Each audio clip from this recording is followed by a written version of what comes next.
Adam Levine is the editor-in-chief and founder of Let's Talk Bitcoin. You probably listen to his twice-weekly radio show. If you don't listen to it, you should be listening to it. He knows everybody in the space. He's a person who can introduce you to people. Let's give him a big round of applause. He's going to introduce his panel.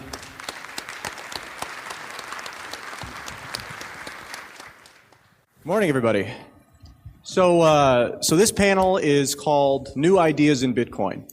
And when we're talking about new ideas, a lot of times it feels like, at least this year, maybe it'll change next year, we've been talking about how do we work within the existing system that we have as far as regulations and rules are concerned. I've put together a great panel here, and nobody is going to talk about that.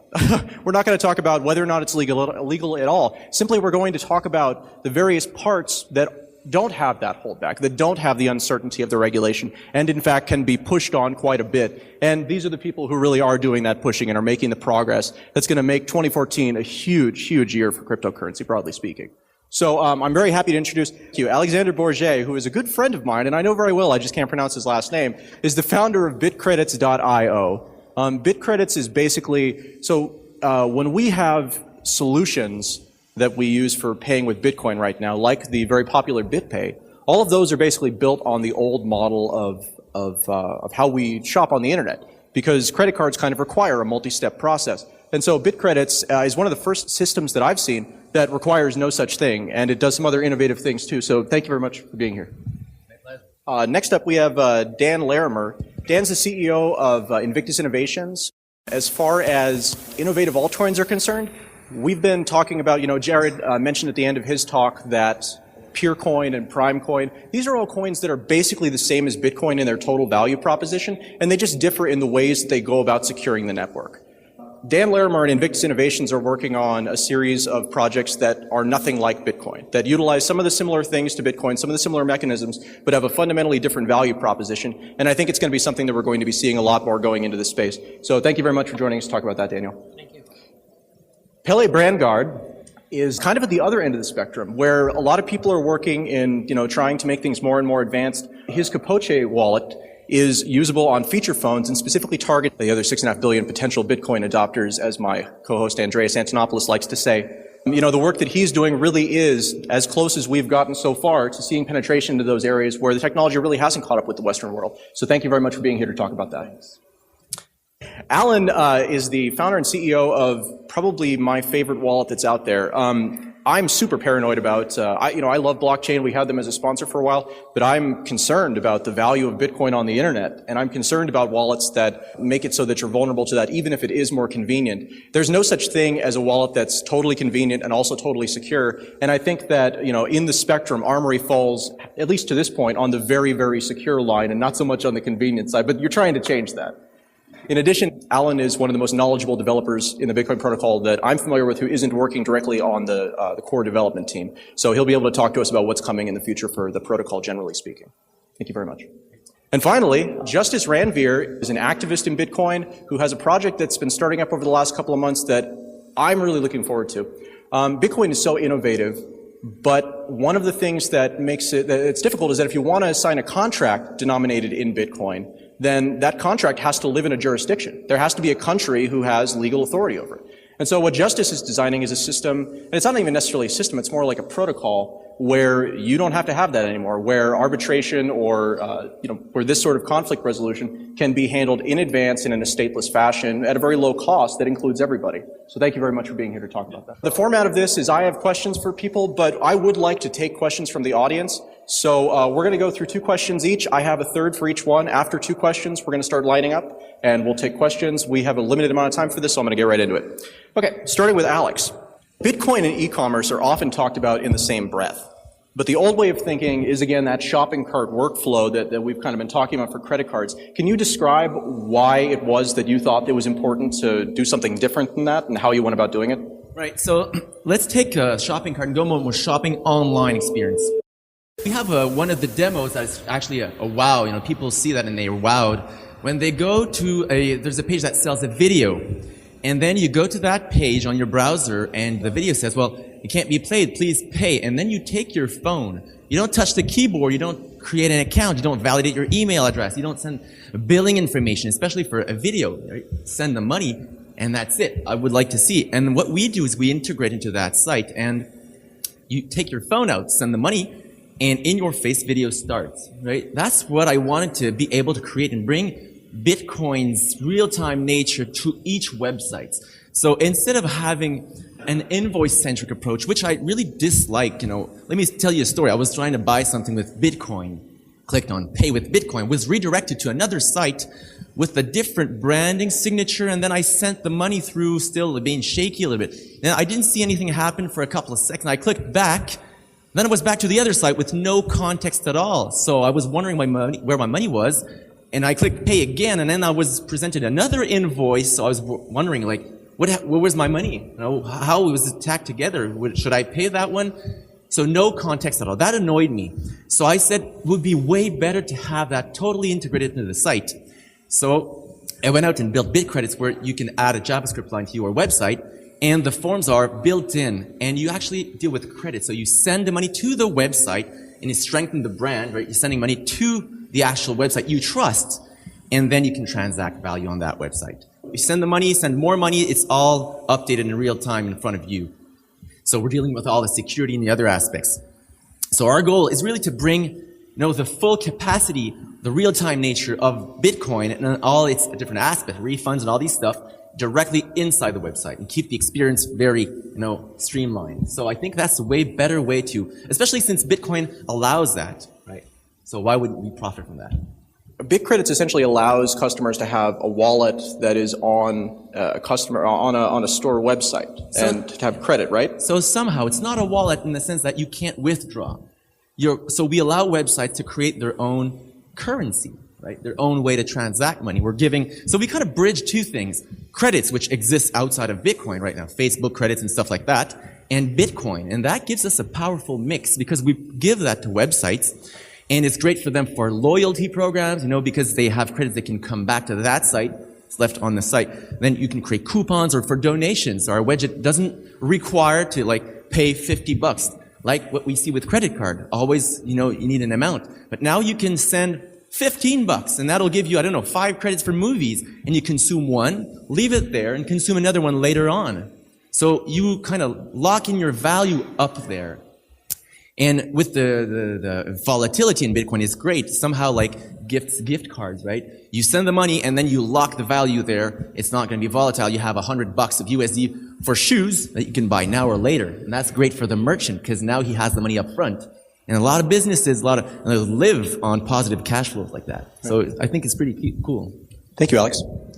Daniel, this conference is about Bitcoin, but Bitcoin is itself a cryptocurrency, which is itself a larger class of kind of Bitcoin-like protocols that use similar mechanisms to Bitcoin, such as a blockchain, but other things they do differently. You're the CEO of Invictus Innovations, a company who's already created one such cryptocurrency called ProtoShares, although definitely not the first. There's something different about yours. Can you talk to us about ProtoShares? So what we do at Invictus is we don't build cryptocurrencies, we build crypto equities. These would be decentralized corporations where the stock of the corporation is not like a legal entity, but the stock is the cryptocurrency. And then we take that metaphor and we allow you to do dividends and many other business models implemented on a blockchain.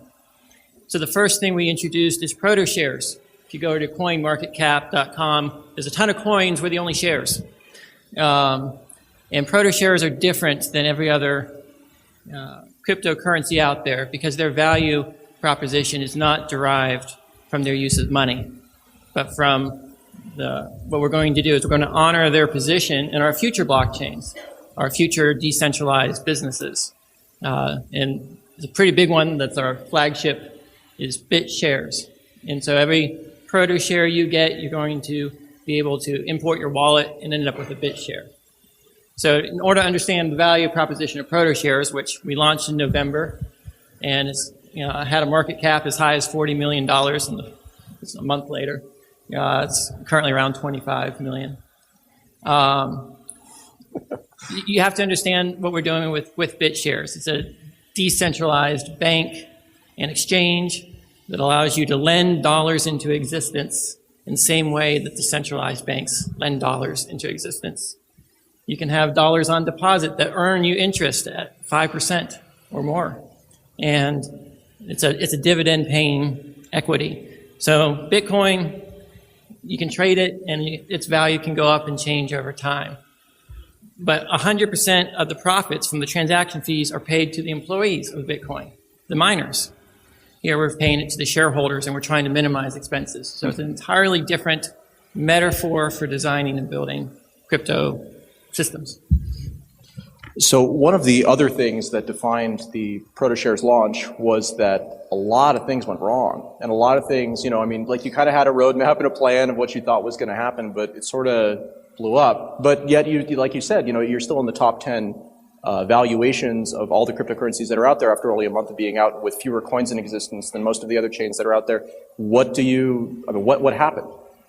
Well, we learned very quickly that setting the initial difficulty is like an IPO price. And if you underestimate it, then you're going to have way too many miners, and the network's going to have to work very hard to catch up. We learned a lot from this experience, that it actually was a very positive development for us. First, as much as you want to try to make sure that the coins are distributed evenly, we try to get a CPU-only algorithm and things like that. There's really no fair way of doing it. People who have access to clouds end up mining it, things like that. And then there's perverse incentives of the mining system where it actually financially motivate people not to include transactions for to be more efficient? Yeah, to be more efficient, so you don't have the latency, because you collect the coins, but you're not providing the service to the network. All of a sudden, you realize that Bitcoin was successful because it could grow slowly. But if you launch something that grows very quickly, there's a lot of little weaknesses in the Bitcoin network that we exposed in our launch, and we're hoping to improve by adopting more of a proof-of-stake system in the future. And it's all focused on the goal of minimizing the expenses to the network. Bitcoin's got a 12% drag every year in new coins diluting the existing Bitcoins. If you can eliminate that drag and you can pay dividends, you can change the entire value proposition for future coins. So we learned a lot from the ProtoShares launch, and its value, despite these problems, we're still honoring the social contract. So it's a way to speculate on the future value of BitShares and our other products today while they're still in development. So that's unique. At this point, given the experience you've had so far, is this something that you would recommend to other companies that are looking to get into the space? It's definitely a wonderful marketing technique. It's a new way of crowdsourcing. We created this cryptocurrency. It's got all this value. We mined a lot of it ourselves, but of course nowhere near as much as we'd like to have.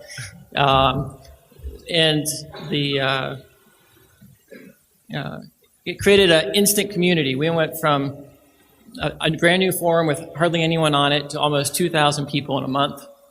And people created block explorers. There's several exchanges that listed us. And just the publicity associated with doing it's really amazing. The challenges, figuring out the business model behind the coin, simply releasing a coin, is it's got to have a purpose, and it's got to make business sense to both the users and yourself. But I think there's a lot of opportunity for anyone who wants to create decentralized businesses to launch it this way, or for to do hybrid approaches where you have a cryptocurrency that's redeemable by a company, and it's not that expensive to create your own coin. Thank you, Dana. Pele, Africa is often identified as an area of potentially explosive growth for Bitcoin or cryptocurrencies. Why is that? Well, Africa is a continent that's in it's incredible flux right now. It's a continent that's tired of the reputation it has. It's tired of poverty. It's tired of bad government. It's tired of aid agencies, NGOs, and all of that.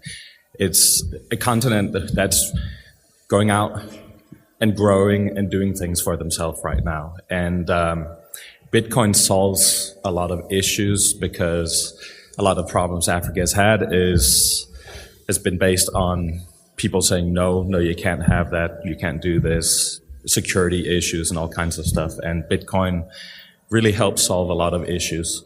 Africa is primarily a country of unbanked people. Even I was in South Africa a couple of weeks ago, and I was surprised in a place as developed and rich as South Africa that still 65% of the population are unbanked. So there's a lot of people looking for solutions, a lot of people looking for ways that they can send money, receive money, they can store money, they can buy things, they can sell things. It's a really exciting place to be right now, and the growth is just incredible down there. It seems like each device ecosystem is a little bit varied, and because, the problems of someone trying to get onto Apple's platform are very different than someone trying to get onto, a feature phone platform. Can you tell us about the Capoche wallet that you've created and kind of some of the challenges of working with that type of audience? Yeah. Unlike many other startups here, we're working with really, really old technology. We use abbreviations like USSD, which most of you probably never heard of, but that is a fantastic. It's not really fantastic, but it's there. It's a technology that allow people to interact with applications, online applications via an SMS backbone. I'm guessing the technology is about 15 years old and maybe older. It was really weird looking at it first, but in Africa, that's what you need to do if you want to get out to everyone. We also have a mobile web version of our wallet. Well, basically, I should say what our product does. Our product, if you are a regular Bitcoiner, you look at our product and you'll be, is this it? Yes, it's it. It's a very, very simple wallet. It integrates with your mobile phone number, so you can receive and send money to phone numbers, which is very important because that's how people send money today in Africa. We have a very simple mobile web version of it. We have a USSD version of it, which is this very simple menu-based interface. We can actually offer a SIM toolkit version, which is another technology that most of you probably have forgotten everything about, but it's a technology where you install an app on the actual SIM card. We haven't had any takers from operators yet on that, but I mean, one of the problems with working with these kinds of old-fashioned technologies is that you need to work closely with the mobile phone operators. So that's what we're spending most of the time doing right now, educating, reaching out, those kinds of things. It's a slow process, but we will get there. And once we start going online properly with these, we'll start seeing huge numbers of uptake. I was pleased to see that you had recently integrated with MPESA, which is the very dominant, and maybe integrated is the wrong word, you can correct me, but I had always kind of viewed them as the primary competitor to what you were trying to do in that space. Am I wrong about that? Oh, you're absolutely right. They're our primary competitor. Well, at least that's what they think. So after 2 weeks after launching, we had like I call it a ghetto integration with M-Pesa, and they shut us down. But that's all right. We figured that would happen at some point. It was just a proof of concept that we did. M-Pesa, for those of you who aren't aware of it, is the most successful mobile money system in the world. This is based in Kenya, and I keep hearing varying numbers about the amount of people who use it, but it's probably something like 80% of adults, or 70-80% of adults have an M-Pesa account. What type of fees? The fees are quite high, and they're growing because the government just added transaction fees, transaction taxes to it as well.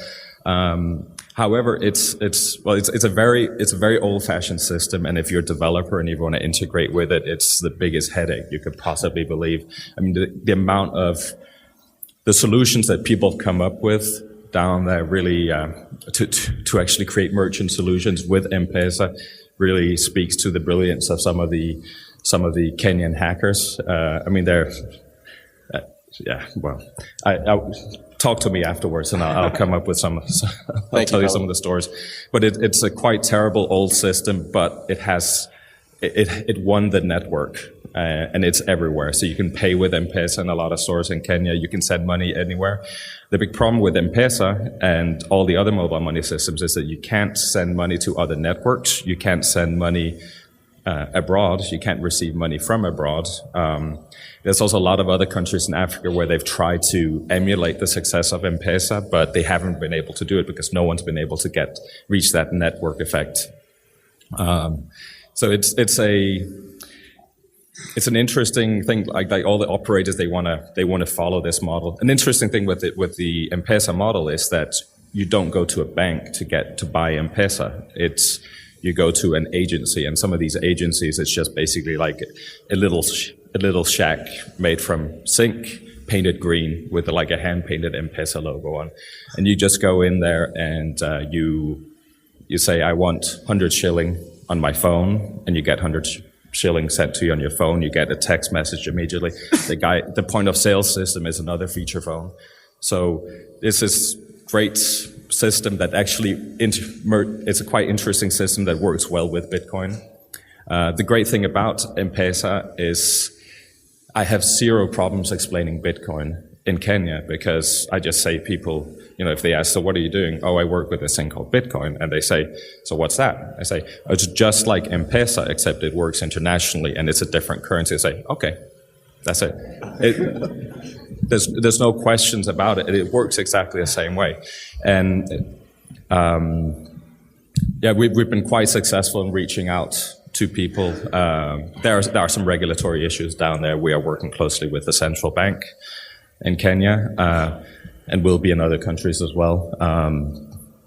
But yeah, I mean, it's a lot of fun. It's a slow process in some respect. But the great thing about Africa is that if there's a new technology that comes and it really solves a problem, people will attack it and adopt it and reinvent it and everything. It'll go quickly once we solve the exchange issue, which is like the major issue for us right now, because we have to really go in and integrate with large companies.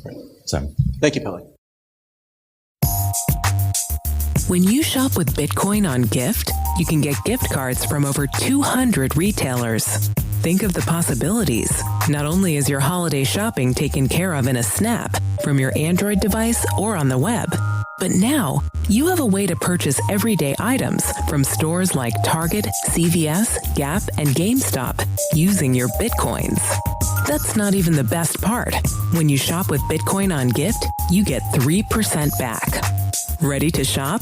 Visit gyft.com today.